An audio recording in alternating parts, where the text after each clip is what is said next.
Amis internautes, bonsoir. Très heureux de vous retrouver ce 17 mai, je le dis, jour de la Saint-Pascal, je referme la parenthèse, pour ce nouveau chat vidéo pour lequel il y a beaucoup de questions qui sont en attente. D'abord des questions sur lesquelles je n'ai pas eu le temps de répondre la dernière session, et puis des nouvelles questions qui nous sont arrivées. Alors sans plus attendre, eh bien, écoutez, on va commencer par la première question. Bonsoir Monsieur le maire, bonsoir à toutes et à tous. Donc la première question nous vient de Dominique qui souhaite savoir si la plage du Val-d'Oron va réouvrir cet été et si oui, quand. Oui, tout à fait. La plage du Val-d'Oron va rouvrir. Donc, l'objectif, c'est mi-juin, hein, comme l'an dernier, avec des améliorations qui ont été portées, notamment en termes d'accessibilité, puisqu'en fait, on a refait, on a fait un enrobé en fait, sur le chemin là, qui mène du parking jusqu'à la plage. Bon, il y a eu des modifications. Enfin, je ne veux pas tout vous dire parce que je vous laisse justement la surprise. Et c'est en allant sur place que vous allez pouvoir constater les évolutions. Et d'ailleurs, vous pouvez ne pas attendre le 15 juin. Hein. Le 15 juin, l'objectif, c'est la baignade. Mais je sais que d'ores et déjà, notamment le jour de l'ascension, il faisait très beau. Il y avait déjà du monde sur la plage. Donc voilà, je vous engage à profiter de ce bel outil dès que les rayons de soleil vont réapparaître, et notamment ce week-end, puisque le soleil est prévu sur 3 jours. La question suivante nous vient de Dine. Le quartier du Moulon est à l'abandon. Que fait la police municipale, le maire, la préfète? Les scooters, quads, motos ont pris la plaine de jeu du Moulon pour un terrain de cross. Également, depuis le samedi 5 mai, des centaines de caravanes ont envahi la plaine avec des motos, des quads et des animaux. Le quartier est devenu un terrain de non-droit. Oui, alors ce que vous expliquez, malheureusement, c'est pas nouveau, hein, ce sentiment d'impunité, j'aurais tendance à dire, par rapport aux civilités, aux incivilités, et notamment l'utilisation de motos, de scooters sur la plaine du Moulon. C'est un sujet qui n'est pas si simple que ça à régler, hein, donc vous savez, il faut éviter il n'y a qu'à faucon. On travaille d'abord en étroite collaboration entre la police municipale, la police nationale, les services de l'État, pour veiller effectivement à assurer la tranquillité dans ce quartier et les autres, hein, puisqu'on parle du Moulon, mais c'est vrai dans d'autres quartiers. Donc en fait, il y a des opérations qui sont menées, notamment souvent dans les caves où on retrouve des motos volées, donc il y a des perquisitions qui sont faites. Maintenant, c'est pas si simple, hein, quand vous avez des jeunes ou des moins jeunes qui parcourent la plaine du Moulon à moto à grande vitesse, la course-poursuite est juste impossible. Et en plus, avec la crainte qui est arrivée ailleurs en France, hein, que ces courses-poursuites se terminent malheureusement parfois en accident, et dès lors qu'il y a un mort parmi justement ceux qui utilisent ces motos, ben, ça devient vite un sujet national et affronter effectivement des opinions sur le fait de dire, bah oui, d'un côté, il faut rendre le quartier paisible, donc il faut s'attaquer au sujet. Pourquoi pas arrêter les jeunes qui commettent ces incivilités dans ces secteurs-là? Et puis d'un autre côté, dès qu'il y a un accident, c'est la responsabilité des forces de police qui n'auraient pas dû faire. Donc c'est toujours quelque chose de complexe. Alors, sachez que malgré ce que vous pouvez imaginer, il y a des actions qui sont menées, mais je dirais que c'est sans cesse. Il faut le faire en permanence. Et puis quand les choses se calment, faut veiller à ce qu'elles ne se dégradent pas de nouveau. Donc c'est un travail en permanence. Bon, quand la mise en place de l'installation de caravanes, bon, j'ai pas eu cette information sur la plaine du Moulon, là aussi, à pareille époque. Donc il arrive effectivement que des caravanes et des gens du voyage s'implantent, mais la plupart du temps, ça se passe plutôt bien, puisqu'en fait, ce sont des gens qui sont très organisés, avec une organisation hiérarchique parfaitement respectée, et il y a rarement de débordement, et en tout cas, nous sommes en contact avec les responsables, et les choses se passent plutôt bien. Mais soyez convaincus que beaucoup est fait pour que le quartier de Moulon retrouve sa tranquillité, mais malheureusement, il faut du temps et de la patience et de la pugnacité pour arriver à nos fins. La question suivante elle est posée par Taoufik qui demande quels sont les projets en cours pour revitaliser le centre-ville de Bourges. Alors, les projets sont... vous avez pu voir, enfin, j'imagine que nous avons été retenus comme 222 villes moyennes dans le plan national qui s'appelle plan Cœur de Ville, pour lequel nous travaillons en fait ce projet. C'est une aide financière apportée par l'État à hauteur de 5 milliards d'euros pour la totalité de l'opération. Et donc localement, nous sommes en train de préparer le dossier, puisqu'il doit être ficelé, on va dire, avant l'été en tout cas, c'est mon objectif, de manière à ce qu'on puisse signer cette convention avec l'État tout début septembre. Et en même temps, on s'inscrit dans un processus qui s'appelle le CRAC, hein, c'est un contrat de revitalisation de l'artisanat et du commerce qui va aussi dans le même sens. Alors l'idée, c'est travailler sur la revitalisation du centre-ville, ça veut dire plusieurs choses à la fois. Alors on parle beaucoup de revitalisation du commerce, mais pas que. Hein, parce que ça, finalement, c'est une conséquence. Une conséquence aussi d'un travail qu'on doit faire sur les espaces publics, l'amélioration des espaces publics, conséquence aussi sur la rénovation de l'habitat, hein, puisqu'il y a aussi une désertification de l'habitat en centre-ville. Et si on veut faire fonctionner les commerces en centre-ville, il faut aussi, et notamment les commerces de proximité, il faut aussi des habitants à proximité. Et là, il faut savoir qu'on a une vacance aussi sur l'habitat en centre-ville qui est aussi important. Donc il faut qu'on accompagne aussi les propriétaires de manière à rénover leur habitation, enfin leurs habitats, les logements qu'ils mettent à disposition en location. Et il y a beaucoup à faire à Bourges. Voilà, c'est tout ça à la fois. Donc une fois encore, on est en train de préparer ce dossier, de le chiffrer d'une façon grossière, mais de manière à pouvoir regarder et vendre en fait ce dossier donc au service de l'État, de manière à ce qu'on ait une manne financière, importante, et puis s'assurer que la ville est en capacité aussi de financer en complément de ce que les autres financeurs ne pourront pas faire. Donc voilà, je vous donne rendez-vous plutôt à l'automne pour vous donner un peu plus d'explications, mais c'est tout ça à la fois. C'est aussi la revitalisation, on va dire, de la médecine aussi en centre-ville, hein. Il faut des médecins aussi en centre-ville. Donc c'est tout ça qui participe aussi à l'attractivité de notre territoire de façon générale et de la ville en particulier. Donc voilà, aujourd'hui les grandes lignes sont plutôt là et tout sera affiné d'ici quelques semaines. Alors, une question de la session précédente qui est posée par Steph. Selon l'IFOP et l'étude des résultats aux élections françaises depuis 2014, une corrélation existerait entre la densité de commerces et de services de proximité et l'ampleur du vote FN. Ne craignez-vous pas que le Front National atteigne pour la première fois des scores importants dans votre ville aux prochaines élections ? Oui, il y a toujours cette crainte, hein, dès lors que l'extrême droite, je dirais, année après année, élection après élection, prend sa place. J'aurais tendance à dire heureusement, je dirais quelque part, le cap n'a pas été franchi. Maintenant, je pense qu'il faut aussi interpréter les résultats des entreprises de sondage, sociétés de sondage en particulier, parce que je crois que le danger, il est plus important dans la ruralité. Puisque les problématiques de désertification de la ruralité, le fait que dans nos campagnes et dans les communes de campagne, on ne trouve plus ces services, on ne trouve plus de commerce, on ne trouve plus de médecins, et malheureusement, le médecin, on a le même souci aussi dans les villes plus importantes, fait en sorte qu'il y a un vote contestataire qui a lieu, hein. Donc on le voit bien quand on regarde les élections, notamment les élections régionales, hein, qui ne sont pas si lointaines que ça, où il y a une poussée de l'extrême droite assez importante. Donc c'est un vote de sanction. Donc c'est à nous, et si vous parlez du cas particulier de la ville de Bourges, c'est à nous de mener des actions. Je crois que nous en avons mené beaucoup dans le passé, nous en menons beaucoup actuellement sur ce mandat, et nous en mènerons encore, je pense, pour ceux qui seront aux manettes en 2020, des actions pour faire en sorte que notre ville reprenne sa place, qu'il n'y ait pas d'opposition entre la ruralité et la ville-centre, la ville-préfecture.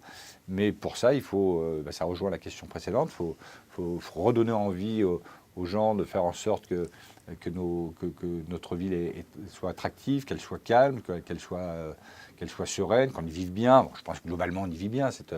On est une ville à taille humaine, une ville bleue, une ville verte, donc une qualité de vie quand même très intéressante par rapport à d'autres villes. Donc je crois qu'il faut veiller à maintenir en fait cette image et puis améliorer encore ce travail alors sur le court, sur le moyen et le long terme. Vous savez, on a lancé cette opération Bourges demain, trajectoire 2050. C'est pas pour rien, c'est de se dire comment on voit notre ville d'une façon idéale en 2050. Alors 2050, les gens me disent c'est loin, mais non, c'est pas loin, c'est 32 ans. Il y a 32 ans, on est en 1986, donc c'est pas si loin que ça. Qu'est-ce qui s'est passé à Bourges entre 86 et aujourd'hui? Il n'y a pas une révolution dans la ville, même si la ville s'est embellie, même si la ville s'est structurée. Donc c'est aussi c'est réfléchir d'une façon, on va dire, concertée à quelle doit être notre ville idéale et notre territoire idéal en 2050. Pas forcément pour nous, hein, pour nos enfants et nos petits-enfants. Donc c'est toute cette réflexion aussi qu'il faut qu'on ait de manière à ce qu'on continue à ce que notre ville soit agréable à vivre et qu'elle soit encore peut-être plus attrayante et plus performante qu'elle l'est aujourd'hui. Alors, la question suivante est posée par Mike. Pour quand est la rénovation du bâtiment du Prado derrière le Leclerc? Car ils ne sont pas jolis et cela casse le charme de Bourges. Pourquoi pas les peindre? Je crois que la peinture, c'est une chose, mais il y a plus que ça à faire dans ces bâtiments. Donc, pour rappeler que ces bâtiments appartiennent à France Loire, hein, donc opérateur privé, qui a racheté, on va dire, sa quote-part à l'autre opérateur Jacques Rabital il y a maintenant 2 ans de ça.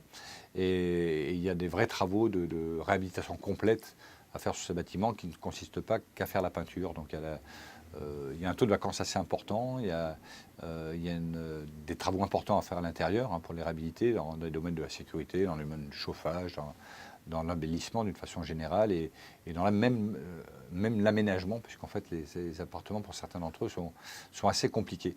Donc je sais que France Loire est en train de travailler sur la réhabilitation.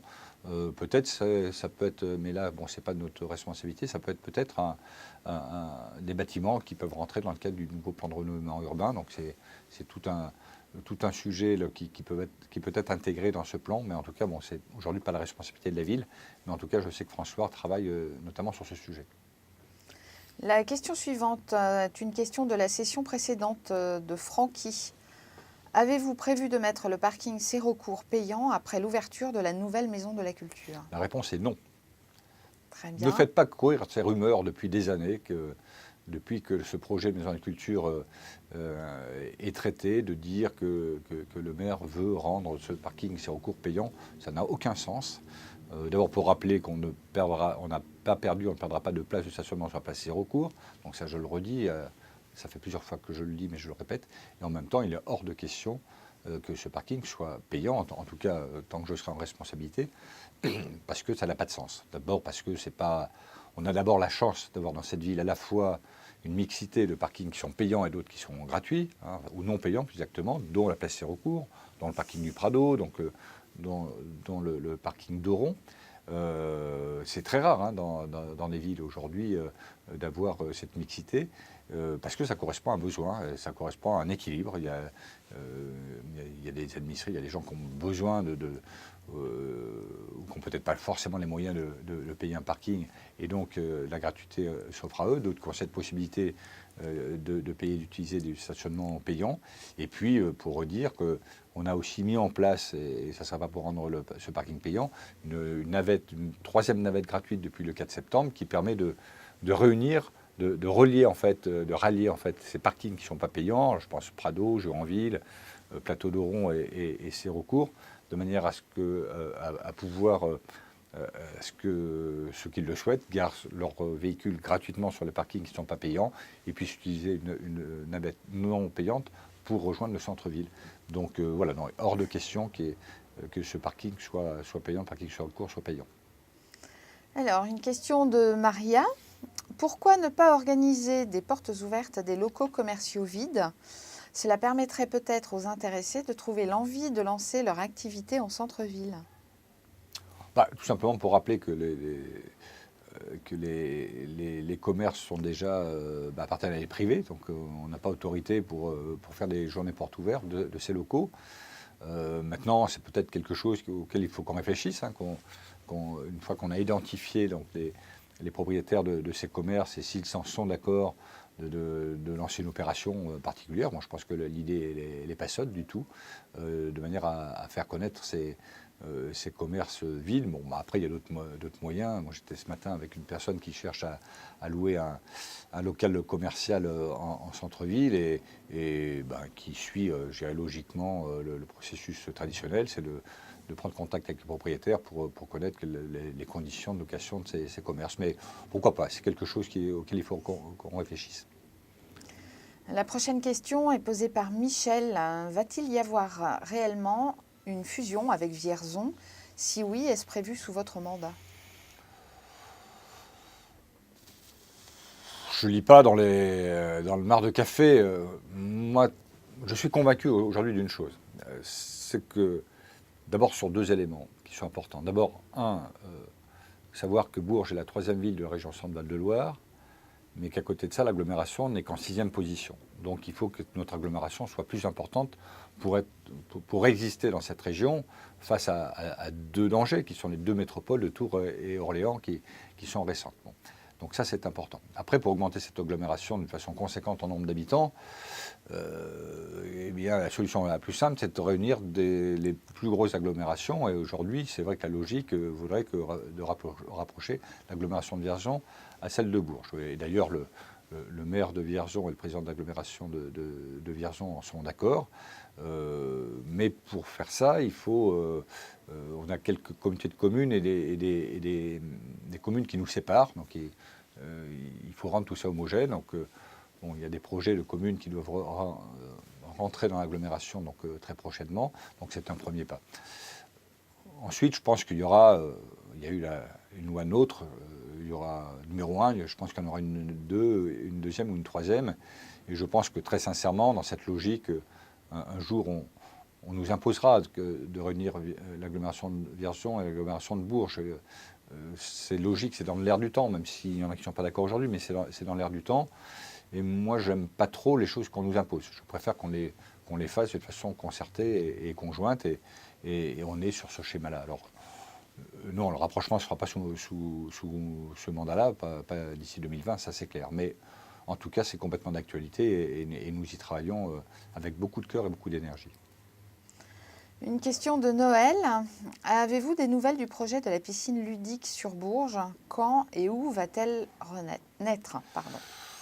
Oui, on a des nouvelles, mais enfin bon, vous savez, c'est des projets qu'on ne mène pas en 6 mois de temps. Donc là, on est en cours de programmation pour définir quel est le contenu de ce centre aqualudique et de bien-être. On est en train de réfléchir au mode aussi de financement pour l'investissement et au mode d'exploitation après. Donc c'est tous ces sujets qu'on mène aujourd'hui. Je pense qu'on y verra un peu plus clair et peut-être ça sera l'occasion de vous donner des informations, j'imagine, au début de l'année prochaine. Le site aujourd'hui n'est pas arrêté, hein, même si on est parti sur une hypothèse, mais rien n'est fait. Donc c'est un élément majeur, ça aussi, puisqu'en fait, il faut bien comprendre que la conception de ce bâtiment, parce que ça sera aussi un bâtiment, est liée directement au site où ce bâtiment sera implanté. Donc on avance en même temps sur l'acquisition possible d'un des 3 sites sur lesquels on a réfléchi jusqu'à présent. Donc voilà, on est vraiment au stade des pré-études et des études. Et voilà, je pense qu'en début d'année prochaine, on sera en capacité de vous éclairer un peu plus. On ne sera pas sur on va dire la définition fine, mais en tout cas, on aura maintenant à ce stade-là une bonne approche. La prochaine question nous vient de Christelle. Que retenez-vous de votre échange avec Édouard Philippe lors de sa venue dans le Cher? Est-ce que cela va être utile pour la population sur le long terme? Ça, là aussi, Dieu seul le sait, et encore je ne suis pas sûr. Alors d'abord, les relations étaient très bonnes avec le président de la République, le Premier ministre, pardon, au cours de sa venue il y a 15 jours, et puis j'ai eu l'occasion de le rencontrer avant-hier, de nouveau à Matignon. Des bonnes relations, bonne approche. En plus, c'est un monsieur qui a été maire du Havre, donc il a une expérience de pilotage, je dirais, d'une commune, ce qui rapproche avec les élus que nous sommes. Donc il est très sensibilisé et connaît les difficultés que peuvent rencontrer les collectivités d'une façon générale. Donc ça, c'est intéressant. Maintenant, bon, il y a plusieurs messages que j'ai fait passer, bien évidemment, à l'occasion de ces 2 rendez-vous.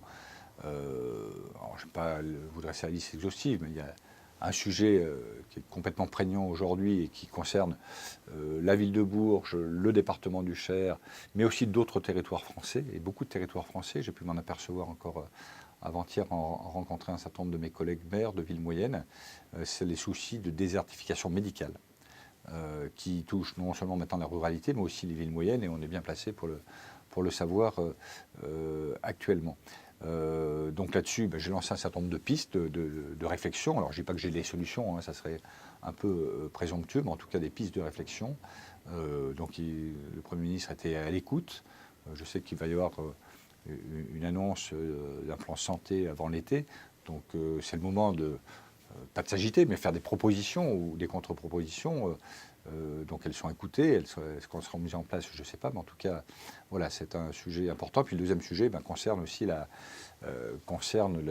les situations financières des collectivités, et celle de Bourges en particulier. Vous savez la ville de Bourges doit contractualiser avec l'État d'ici le 30 juin, donc bientôt, dans un cadrage qui est assez sévère, avec alors d'abord une solvabilité, qui est la durée de remboursement de la dette inférieure à 12 ans, alors jusqu'à présent elle devait être inférieure à 15 ans. Je rappelle que la situation de la ville avait, au niveau de la solvabilité, son niveau était de 20 ans en 2014, donc on a fait un effort considérable, puisque là aujourd'hui on est autour de 14 ans. Et cette contractualisation, haute contrainte, c'est le niveau de maximum de dépenses chaque année, donc c'est un contrat sur 3 ans, et nos dépenses de fonctionnement ne devraient pas dépasser théoriquement 1,2%, inflation comprise. Hein. Donc si vous considérez que l'inflation elle tourne autour de 1,2% aujourd'hui, ça veut dire que nos dépenses ne devraient pas augmenter, voire même diminuer. Alors quand on connaît le mal fou qu'on a eu justement à réduire en fait cette situation financière, puisqu'on a réussi entre 2014 et 2017 à économiser entre 6 et 7 millions d'euros de fonctionnement pour la ville de Bourges, on imagine la difficulté qui reste à atteindre pour obtenir 5,2%. Donc là, on est en négociation avec les services de l'État pour voir si on ne pourrait pas déroger un petit peu à ces niveaux-là, même si je suis convaincu qu'il faut que les collectivités participent, à l'envolée des dépenses de fonctionnement du territoire français. Mais il n'y a pas que les collectivités. Mais il y a un moment donné où on ne sait plus faire, quoi. Comme j'ai l'habitude de le dire, il n'y a plus de viande autour de l'os. On continuera à essayer de faire des économies en réduisant le nombre d'éclairages dans les bâtiments municipaux ou dans la ville. Mais vous savez, il nous reste à trouver 3 millions d'euros d'économies d'ici la fin du mandat. Donc, c'est pas neutre, 3 millions d'économies qu'on considérait qu'on a réussi à en économiser 6 ou 7 en l'espace de 3 ans. Donc, c'est complexe. Moi, je suis assez confiant sur le fait qu'on puisse y arriver. Mais à 1,2, je pense que ça va être compliqué. Je pense qu'à 1,4, on saura faire. La question suivante nous vient de Steve. Pourquoi cette année, les concerts du printemps de Bourges dans les rues du centre-ville s'arrêtaient à 2 h du matin au lieu de 5 h précédemment? Ça parce que en fait, nous avons des contraintes. C'est pas les nôtres, hein, ce sont les contraintes de l'État représentants de l'État qui font qu'on a réduit effectivement la durée des concerts justement pour qu'on puisse faire évacuer la ville le plus rapidement possible. Et c'est pas simple, hein. C'est pas parce qu'on arrête les concerts à 2 h du matin qu'à 2 h 05, plus personne n'est dans les rues. Donc il y a une inertie, et pour éviter dans certains cas des actes d'incivilité, ce qui n'a pas empêché malgré tout d'en avoir malheureusement cette année, il y a une décision qui était prise de fermer plus tôt. Bon, enfin, je trouve que quand on bénéficie de concert jusqu'à 2 h du matin, c'est déjà plutôt bien. Donc on en profite. Les concerts démarrent relativement tôt. Vous en avez toute la journée dans la ville, hein, bien évidemment. Donc, et jusqu'à 2 h du matin, je pense que ça donne quand même une bonne période entre le mardi et le dimanche pour bénéficier de ce beau printemps de Bourges. Une question de Loïc maintenant. Combien de temps va durer la fermeture du SAMU à Bourges? Quelles sont les solutions? Cela devient très préoccupant. Écoutez, là aussi, je n'ai pas forcément la réponse. Hein. Alors je vais essayer de ne pas être trop long sur ce sujet-là. Si vous avez quelques pistes de réflexion, si vous allez sur ma page Facebook, hein, j'ai dû mettre ça en ligne avant-hier soir. Ce sont des pistes de réflexion, une fois encore, ce ne sont pas des solutions. Hein. Je n'ai pas la prétention de connaître la solution, mais si elle était si simple, je pense que ça fera un moment qu'elle aurait été mise en œuvre. Une fois encore, pas que sur notre territoire, puisque le problème existe aussi ailleurs sur le territoire français. Aujourd'hui, pour faire simple, quand on prend les urgences de Bourges, il y a 25 postes de médecins urgentistes qui sont ouverts, il n'y en a que 8 qui sont pourvus. Donc ça, c'est le premier phénomène. Bon. Comment faire assurer les urgences avec un effectif d'un tiers moins important de celui qui devrait être? Bon. Pourquoi? Parce qu'on n'a pas de médecins qui viennent sur le territoire. Alors, je parle de l'hôpital, mais on peut parler de la médecine générale, de médecine de ville, c'est pareil. Deuxième élément, pour arriver à gérer au mieux ces absences, on passe par des médecins intérimaires, qui sont pour la plupart du temps des mercenaires. C'est-à-dire qu'en fait, par définition, un intérimaire vient et puis il est là aujourd'hui, demain matin, il peut ne pas être là. Et quand je vous dis ça, je caricature pas, c'est exactement ce qui peut se passer. Alors vous imaginez comment gérer une équipe de médecins urgentistes si vous ne savez pas que l'effectif, si la veille vous ne savez pas l'effectif que vous allez avoir demain. Et donc ça a des conséquences forcément sur les équipes SMUR. C'est une autre conséquence financière sur l'hôpital. C'est-à-dire, en fait, il faut savoir que le fait de faire appel à des praticiens intérimaires doit coûter, de mémoire, 5 millions d'euros de plus au centre hospitalier. Donc, c'est un impact financier. Donc, voilà, vous voyez, c'est tout un phénomène qui est assez général, avec le fait aussi de ne plus avoir de médecins généralistes ou pas suffisamment, je dirais, sur notre territoire, parce que les médecins, vous savez, le problème, il y a 15 ans, il existait déjà, en fait, il existe toujours, mais il s'aggrave, parce que je me souviens d'une quinzaine d'années, les médecins me disaient, mais il faut faire quelque chose, moi, dans mon quartier, j'ai 3 collègues qui vont partir. Oui, sauf que les médecins qui me disaient ça il y a 15 ans, ils ont 15 ans de plus. Bon, et ceux qui n'ont pas été remplacés, c'est une chose, mais ceux qui disaient qu'il fallait remplacer vont partir aussi. Donc on n'est pas sur un problème nouveau, on est sur une problématique ancienne. Et donc, qu'est-ce qui se passe aujourd'hui? Les gens qui ont besoin de se faire soigner, alors bon, si les vraies urgences, ils vont aux urgences, c'est un peu naturel, mais aussi pour les autres actes de médecine moins urgents, vu qu'il n'y a pas d'offre médicale en ville ou pas suffisamment, eh bien, ils viennent aux urgences pour se faire soigner. Ils viennent engorger les urgences. Alors, déjà une première difficulté, on n'a pas suffisamment de personnel soignant et de praticiens avec un afflux de patients au même endroit, ça pose forcément des problèmes. Et ce qui fait qu'on gère les équipes de SMUR un peu au jour le jour. Donc c'est un peu dramatique. Alors, heureusement aujourd'hui qu'il y a quand même une vraie solidarité territoriale, puisque les équipes de Vierzon, les équipes de Saint-Amand ont leurs équipes SMUR qui fonctionnent, donc ça permet de dépanner. Voilà, alors maintenant, comment résoudre ça? C'est pas en claquant des doigts. Je pense qu'il y a parmi les pistes que vous lirez, je pense qu'il y en a qui sont intéressantes. Maintenant, il va falloir du temps. Quand on dit qu'il faut qu'il y ait plus d'internes qui soient dépêchés sur notre territoire, ce qui n'est pas le cas aujourd'hui, ça ne se décrète pas comme ça. Bon, il faut du temps. Il faut convaincre aussi ce corps de médecins qui peut parfois être réticent. Quand je dis, est-ce qu'il ne faudrait pas ouvrir une antenne de la faculté de médecine de Tours à Bourges en utilisant des outils de visioconférence, parce que finalement, ce n'est pas pire d'avoir dans un amphithéâtre un enseignant qui déroule son cours que de l'avoir à distance à travers des outils de visioconférence qui ouvriraient peut-être des portes à des jeunes du Cher qui sont intéressés par la médecine, qui ne peuvent peut-être pas aller à Tours, s'expatrier parce que ça a un coût d'avoir cet enseignement sur place. Et du coup, puisqu'ils sont dans le département, peut-être qu'ils resteront pratiqués dans le département. Quand je dis, alors c'est aussi compliqué, qu'il faut peut-être inciter les jeunes internes alors moi je dis obligé entre guillemets parce que visiblement c'est un peu compliqué, mais à ce qu'ils pratiquent les 2-3 premières années dans les territoires qui sont désertifiés médicalement, ça peut être une piste. Alors peut-être qu'ils repartiront, mais si on regarde 10%, ça sera toujours ça. Et sachant que les études de médecine aujourd'hui ne coûtent rien en France, pas grand-chose.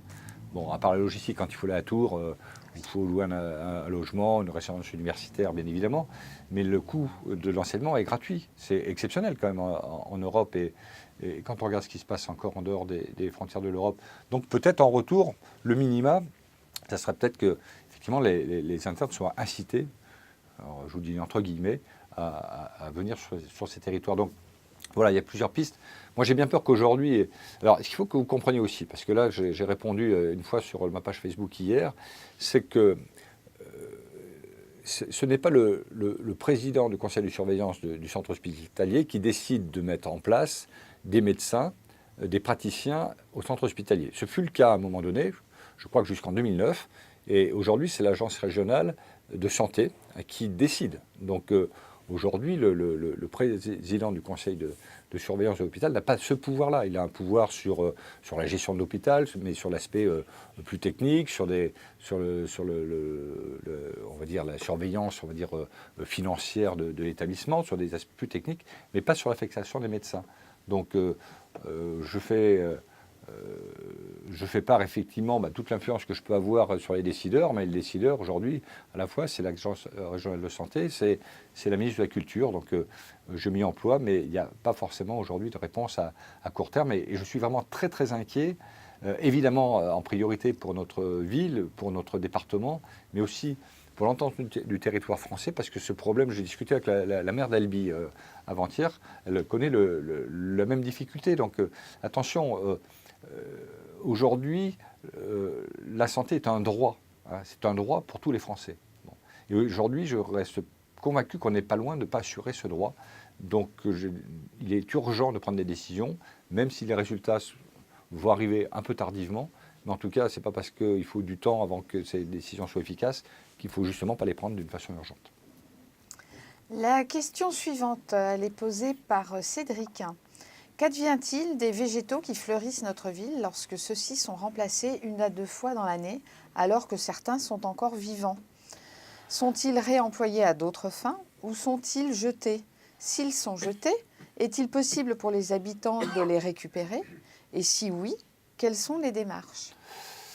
Alors, je ne suis pas sûr de répondre dans le détail. Alors, je sais que ceux qui ne sont pas en bon état, évidemment, vont à la déchetterie, enfin, sont traités tout au moins par nos services. Parfois, ceux qui sont encore en état, je sais qu'il y a certaines écoles qui en bénéficient. Hein, donc, je sais qu'il y a une demande qui est faite. Très sincèrement, là, pour répondre pratiquement à ce que les particuliers pourraient en bénéficier, moi, je vous engage à prendre la tâche en fait, des responsables des services espaces verts. Le directeur étant M. Emmanuel Bajard, donc appelez-le de ma part, il sera content d'ailleurs. Et il vous expliquera peut-être la possibilité de récupérer ces végétaux. Bon, après, c'est difficile à gérer tout ça, parce qu'en fait, s'il y a 1 ou 2 demandes, ça va être simple, mais s'il y a 200 demandes et puis qu'il n'y a que 100 offres, je ne voudrais pas que les gens se battent pour pouvoir les récupérer. Mais voyez avec les services et M. Emmanuel Bajard la possibilité, si ça vous intéresse, de récupérer ces végétaux. Une question de Michel. Concernant la gare de Bourges et le projet de ne plus desservir les petites gares dans les années qui viennent, que pouvons-nous faire pour que cette chose n'advienne pas? Jamais. Oui. Alors, il y a eu un rapport de Spinetta qui a paru mi-avril de mémoire, qui annonçait effectivement la suppression d'un certain nombre de petites lignes, enfin qui proposait, c'est un rapport, c'est pas une décision, c'est un rapport remis au gouvernement de supprimer un certain nombre de petites lignes, et en particulier il y en avait une qui nous concernait directement, c'est le Bourges-Montluçon, qui serait un vrai problème. Là-dessus, et je disais avant de venir là, tout à l'heure un tweet du député Loïc Kervran qui défendait à l'Assemblée nationale la proposition de réforme en fait, de la SNCF, et notamment le projet POLT, et en disant OK pour que ce projet débouche, mais attention, il ne faut pas que ce soit au détriment des lignes dites secondaires. Donc ça là-dessus, je crois que nos députés sont très en phase et très défenseurs de notre territoire, ils se battront sur le sujet, mais je pense que ça serait vraiment quelque chose qui serait à contresens de ce que veulent faire les gouvernements depuis longtemps. On se dit à chaque fois, toutes les élections, il faut s'intéresser au territoire, à la province, et puis dès qu'on a l'occasion, on fait tout, enfin, on a l'impression de tout vouloir faire pour affaiblir justement ces territoires. Ce qui est une erreur stratégique. Je ne dis pas ça parce que je préside une ville, une agglomération dans ces territoires-là, mais ça veut dire qu'en fait, à force de tout vouloir métropoliser, au bout d'un moment, il n'y aura plus de place. Et j'ai discuté avec le président de l'agglomération de Tours l'autre jour. Il commence à commence à avoir des difficultés de tout vouloir métropoliser autour des grandes villes parce que du coup, les villes s'étendent, l'activité économique s'étend, ça crée des problématiques je dirais de liaison et de mobilité. C'est pas forcément très bien pour l'environnement, bien évidemment. Et si on continue, c'est ce qui s'est passé d'ailleurs pour la ruralité, hein, quand vous regardez bien au moins le Cher. Hein, je prends cet exemple parce qu'on le connaît un peu plus. Et ça rejoint la question sur l'extrême droite de tout à l'heure. À tout vouloir rassembler sur des villes-centres ou des grosses villes, alors je ne dis pas qu'il ne faut pas le faire, hein, je serais mal placé pour le dire, mais attention que ce ne soit pas au détriment du développement aussi de la ruralité qui a besoin de se développer et l'urbain a besoin de la ruralité et vice-versa. Donc il faut faire attention d'avoir un discours politique et à côté de prendre des décisions ou risquer de prendre des décisions qui vont à l'encontre de la politique qu'on veut mettre en place. Et ça, vous savez, le Premier ministre hein, est très sensible à ça. Hein, donc c'est un des sujets que j'ai évoqué avec lui il y a une quinzaine de jours, est très sensible à ça. Donc c'est lui qui doit mettre en application la politique du président de la République, mais en tout cas, il est très sensible à ça. Donc attention, ça ne veut pas dire qu'il faut tout conserver, il faut être aussi rationnel, bien évidemment, mais en tout cas, voilà, ne faisons pas des erreurs qui risqueraient de mettre la France dans une difficulté encore pire que dans laquelle elle se trouve aujourd'hui. La prochaine question est posée par Thomas. Monsieur le maire, irez-vous soutenir les tangos lors des prochains matchs de championnat? Alors, pour tout vous dire, pour mon agenda, pas samedi, qui vient. Le suivant, c'est le lundi de Pentecôte, je crois. Oui. Et le suivant, qui devrait avoir lieu à Tarbes, je suis en train de regarder comment... il y en a 2 autres à Tarbes, hein, c'est ça. Il y en a 2 à Bourges, puis 2 à Tarbes, puis s'il y en a un 5e, c'est à Bourges. Ah, il n'y aura peut-être pas 2 à Tarbes, c'est tout le mal que je souhaite à l'équipe Tango. Ça veut dire qu'on aura gagné les 3 matchs sur les 5. Mais en tout cas, je suis en train de regarder avec mon agenda et comment je pourrais aller à Tarbes, le premier match à Tarbes et puis le deuxième, s'il y en avait un deuxième, au cas où nos équipes gagnent ce championnat. Mais Bourges pour la Tarbes, c'est pas d'une simplicité exemplaire, surtout quand on a un agenda un peu contraint. Donc voilà, je sais que mon cabinet est en train de regarder ça, mais normalement, je devrais être... lundi à Bourges et je crois que c'est mercredi le match suivant, enfin je ne sais plus, le match suivant à Tarbes, je devrais normalement y être, si tout va bien. Alors une question de Lila, à partir de quand auront lieu les baisses de tarifs des parkings en centre-ville? Et simplement pour répondre à l'internaute précédente, allez Tango ou Fierté Tango. Je referme la parenthèse. Alors, vous pouvez me répéter la question, Sabine, s'il vous plaît, parce que là, j'ai pensé à 2 choses à la fois, donc j'ai un peu de mal. Alors, quels sont les grands événements prévus cet été? Non, c'était sur les parkings. Oui. À partir de quand auront lieu les baisses de tarifs de parking en centre-ville?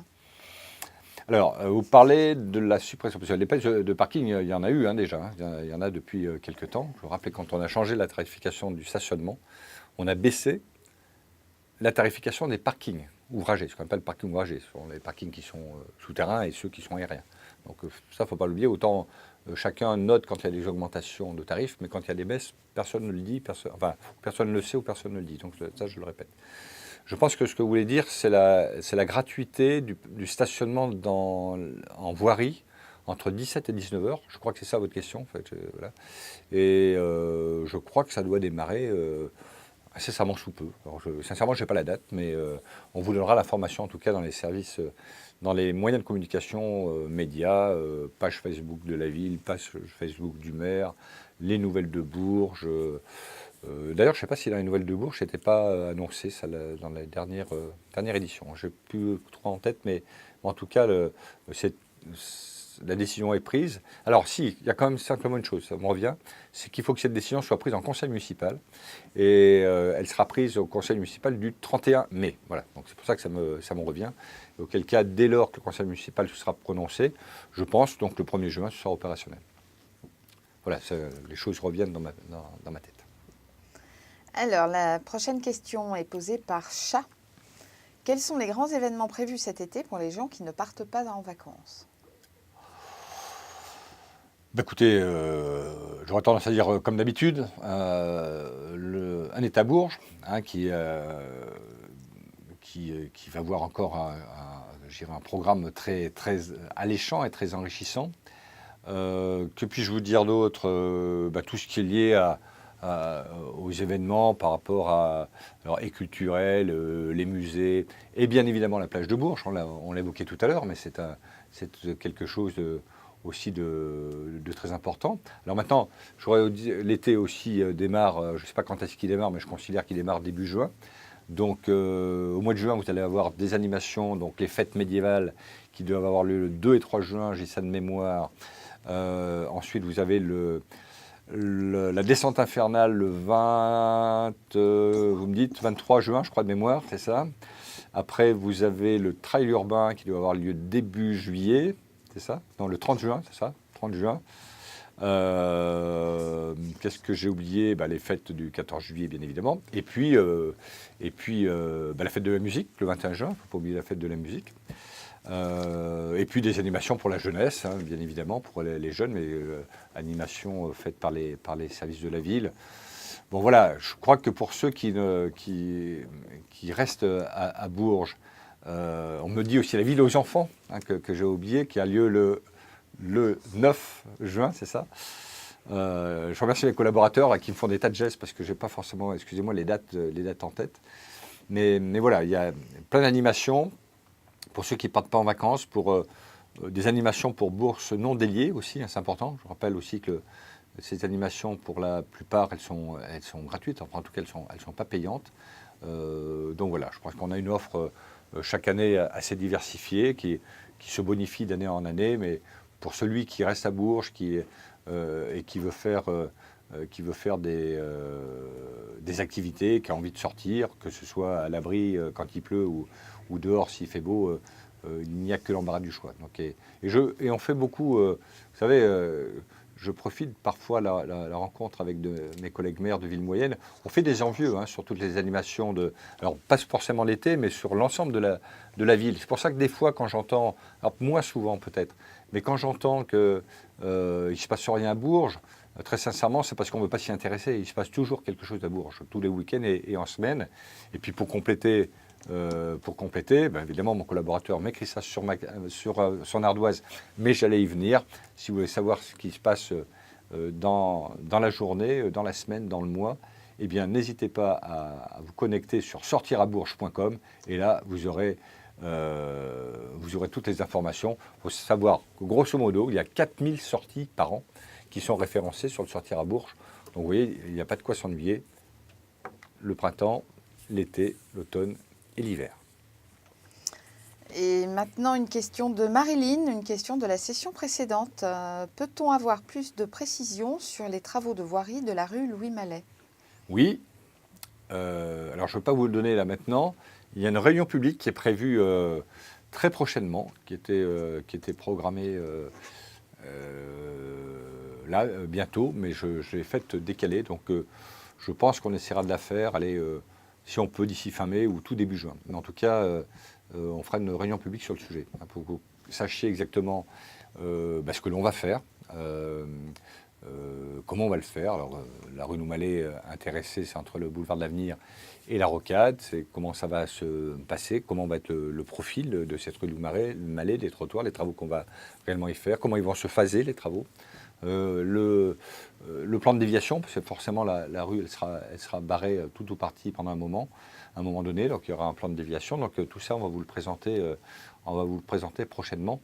Donc il y a des invitations qui vont être lancées.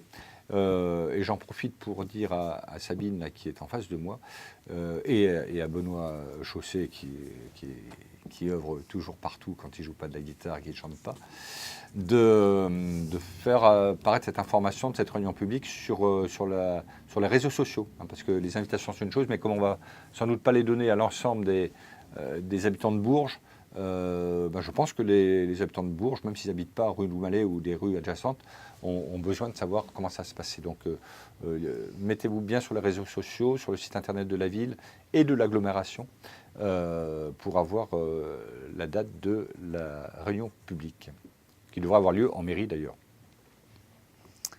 La question suivante est posée par Odile. Dans votre vidéo sur l'hôpital, vous dites vouloir amener des étudiants en médecine à Bourges via des cours en visioconférence. Je ne vois pas comment vous voulez promouvoir cette action. Cela n'est pas très motivant de suivre des cours derrière un écran.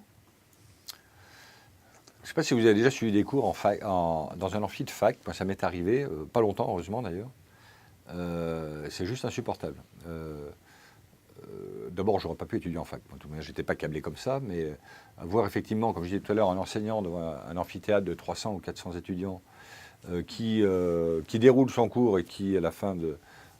je caricature, mais ils ne font peut-être pas tous pareil, mais à la fin du cours s'en va, c'est pas pire qu'être dans une salle de visioconférence bien installée et suivre ce même cours. Imaginez d'avoir une fac de médecine ou une antenne physique à Bourges, en l'état, c'est même pas envisageable. C'est pour ça que l'idée de le faire par des moyens numériques et des nouvelles technologies, c'est sans doute quelque chose d'intéressant, enfin, sur lequel il faut réfléchir. Alors, je ne dis pas que c'est la panacée, mais en tout cas, il faut réfléchir. Quand vous voyez qu'aujourd'hui, qu'on fait de la télémédecine à distance, ce qui est quelque chose qui n'était pas envisageable il y a 20 ou 25 ans, ça se pratique bien, et pourtant on est à distance. Je crois qu'on aurait posé la question il y a 25 ans, on aurait dit, mais attendez, vous êtes complètement fou. Donc je pense que ça, c'est une évolution qu'il faut qu'on ait aussi au niveau de l'enseignement, et notamment de l'enseignement supérieur, d'utiliser les nouvelles technologies qui permettent effectivement que ces formations soient moins onéreuses, et puis une fois encore, qui peut permettre d'ouvrir des portes à des jeunes qui n'iraient pas forcément naturellement de Bourges, par exemple, à Tours, parce qu'il faut trouver une chambre universitaire, il faut trouver un logement, il faut se déplacer, il faut prendre le train quand il y a des trains, alors qu'avoir ces mêmes cours sur place, eh ben, ça rendra peut-être les choses accessibles, et en plus ces jeunes, s'ils sont attachés à leur territoire, parce qu'ils suivent leur formation sur place, eh ben, peut-être qu'ils resteront et pratiqueront sur place. C'est pour ça que cette piste est à réfléchir. Voilà. Et je veux simplement vous dire quand même, aussi au niveau de l'enseignement supérieur, il y a des cours qui sont aussi donnés dans des facultés ou même des écoles par des enseignants qui se trouvent à l'étranger, dans les écoles françaises. Vous savez, par exemple, les INSA, ça fonctionne comme ça. Et alors, vous pouvez avoir des cours en anglais, des cours venant du Japon ou des États-Unis qui se font comme ça en visioconférence. Donc, on est en France, on est au XXIe siècle. Il faut aussi adapter notre vie et notamment l'enseignement à ce qui se passe aux nouvelles technologies et ce qui se passe ailleurs. Donc voilà, moi je pense que l'idée que j'aimais, alors je ne dis pas qu'elle est facile à mettre en œuvre, mais elle me paraît pas complètement idiote. Une question de Charles. Allez-vous mettre en place plus de rues piétonnes fermées à la circulation comme la ville d'Orléans ?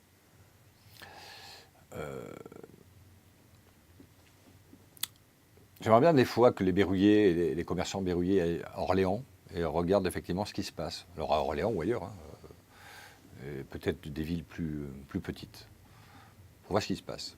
Le prix des parkings, tarif des parkings.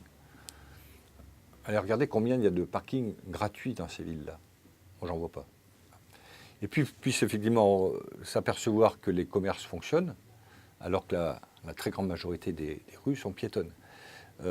Ça, le pas est un peu difficile des fois à faire comprendre. J'ai l'impression qu'on vit parfois dans un monde un peu irréel. Allons voir dans d'autres villes ce qui se passe. Alors, Orléans, c'est peut-être pas la bonne référence. On va dire oui, Orléans, c'est une grande ville, c'est la métropole, tout ça. Mais il y a d'autres villes de la taille de Bourges qui fonctionnent aussi avec beaucoup de rues piétonnes et beaucoup plus que les nôtres, avec des parkings qui sont que des parkings payants et avec des tarifs qui sont de toute manière pas les nôtres. Bon.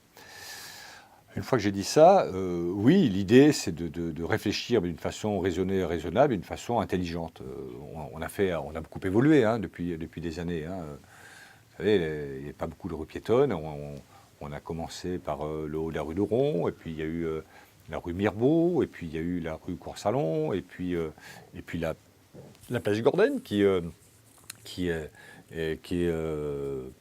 piétonne pas tout le long de l'année, mais j'espère qu'on va y arriver un jour. Mais ce qui n'était pas le cas il y a 5 ans. La plage Gordon n'était pas du tout fermée.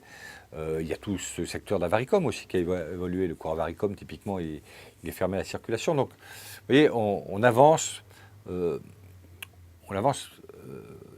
à dose homéopathique parce qu'il ne faut pas brusquer, mais je suis convaincu que c'est par là qu'il faut aller. Et typiquement, je crois que dans le cadre du programme de Action Cœur de Ville et de revitalisation du cœur de ville, il faut qu'on réfléchisse à ça un peu plus que ce qu'on a fait jusqu'à présent. Mais voilà, il faut l'expliquer, il faut du temps et déployer ces systèmes progressivement. Alors, la prochaine question est posée par FL. Paris accueillera les Jeux olympiques et paralympiques en 2024 et c'est très bien. Pensez-vous que Bourges a une chance d'accueillir une discipline lors de ces futurs JO, si toutefois vous en avez fait la demande et si oui, laquelle ? Alors, la demande s'est faite au niveau de chacune des régions. C'est-à-dire qu'en fait, c'est les régions qui candidataient. Et donc, dans les régions, chacune des communes intéressées a postulé. Je sais que Châteauroux l'a fait sur un certain nombre de choses.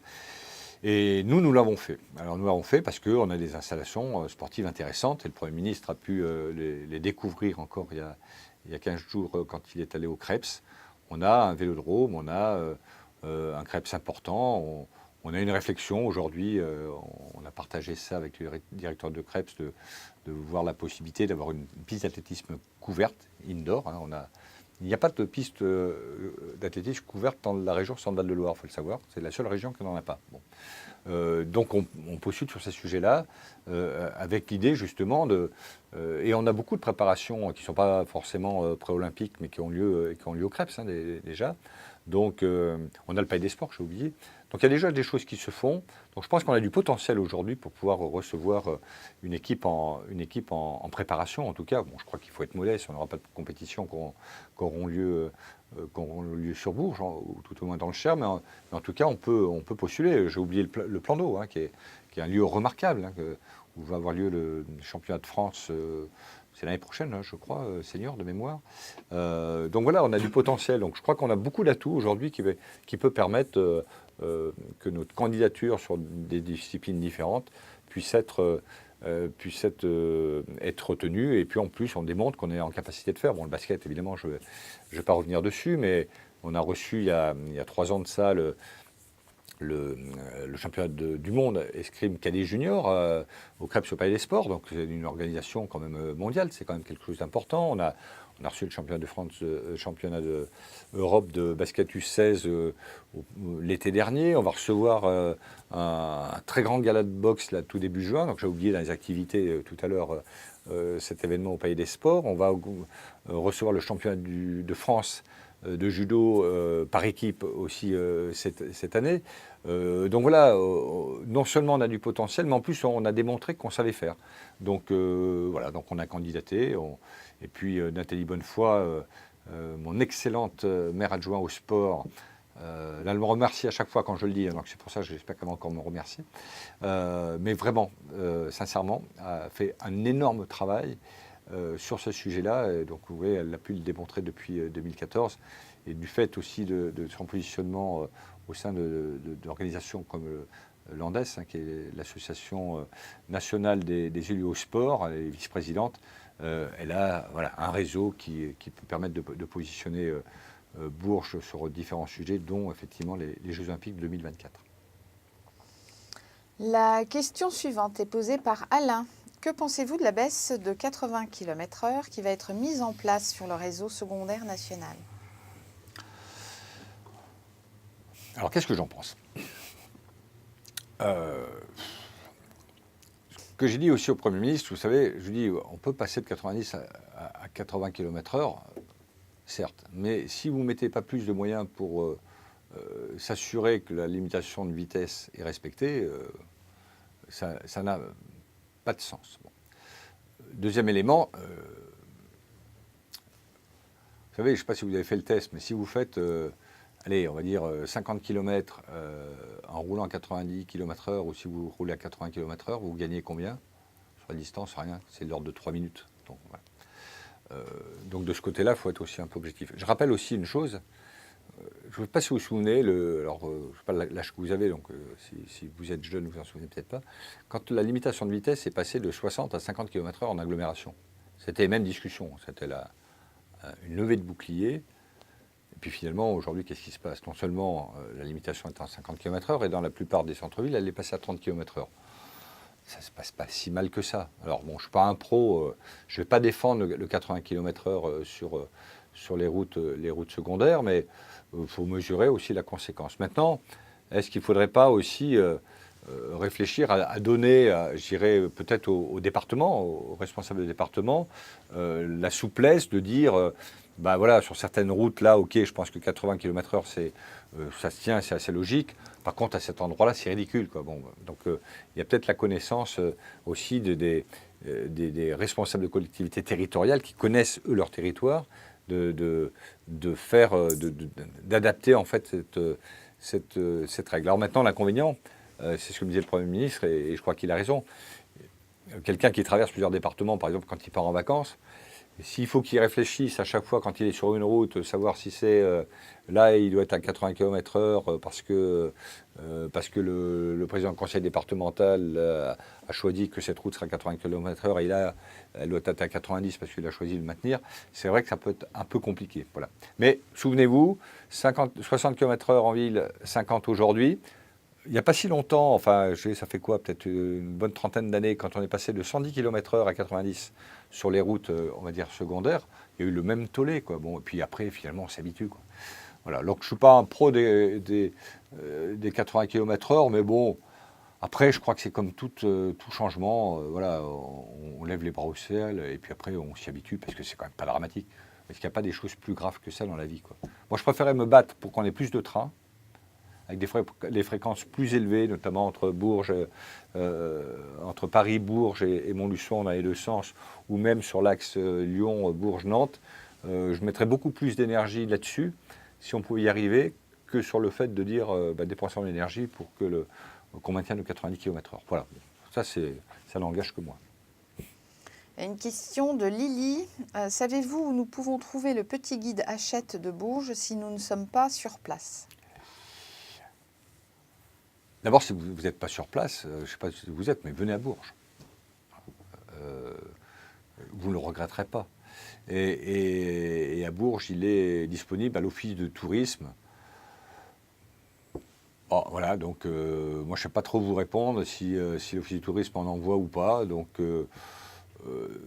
écoutez, je vous engage à faire une chose plus simple. Alors bon, si vous êtes dans le département, s'il vous plaît, déplacez-vous, venez à Bourges. Je pense que vous avez bien l'occasion de venir à Bourges de temps en temps. Ça vous fera le plus grand bien.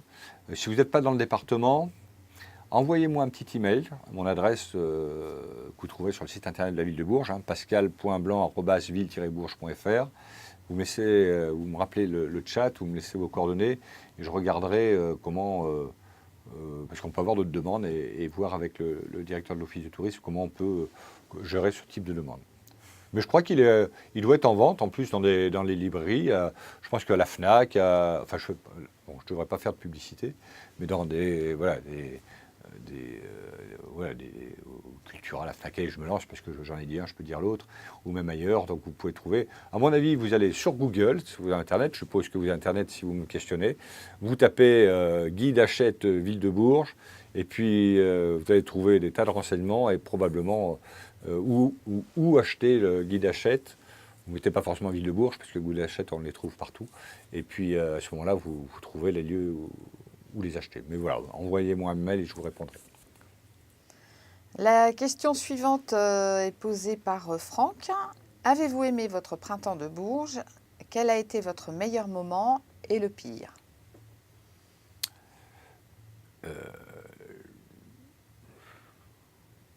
Le meilleur moment... Vous savez, je suis un vieux, moi. Je fais partie de la génération 70-80.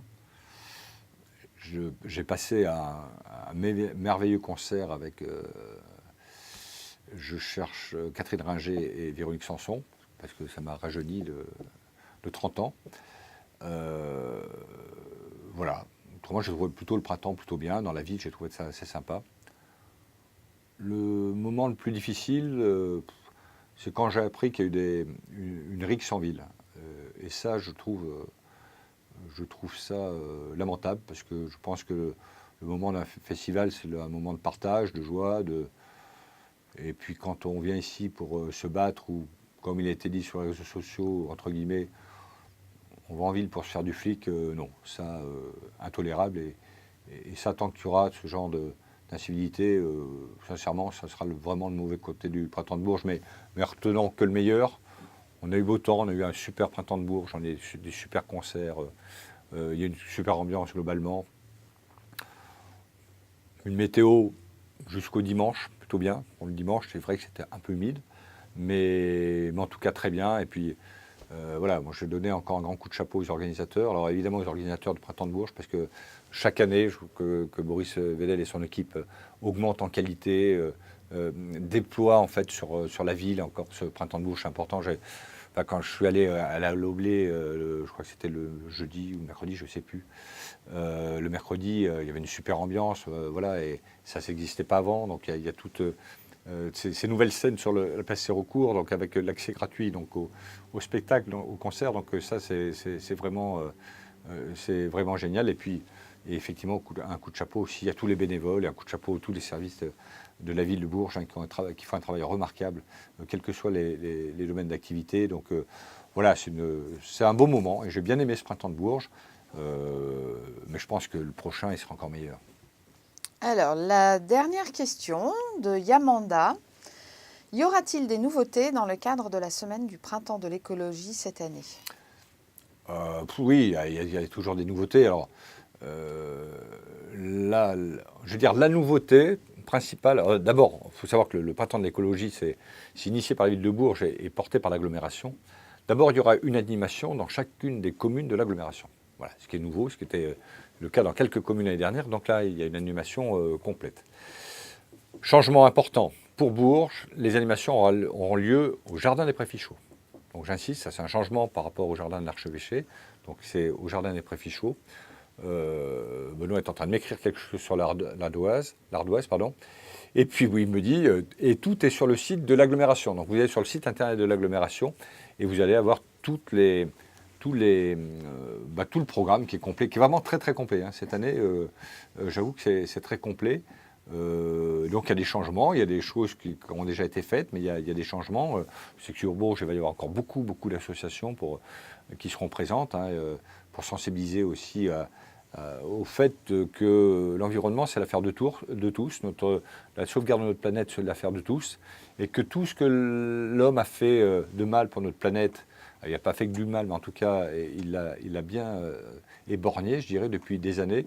Eh ben, on est en capacité de réparer notre planète, mais il va falloir du temps. Donc il est plus facile de détruire que de réparer, en tout cas de réhabiliter. Et donc chacun à notre niveau, on est en capacité de faire un petit geste qui est simple, qui ne demande pas beaucoup d'efforts, mais qui feront ces petits gestes les uns après les autres grandir, redonner une belle couleur à notre planète, et on en a besoin. On en a besoin pour nous, pour nos enfants et nos petits-enfants et tous nos descendants.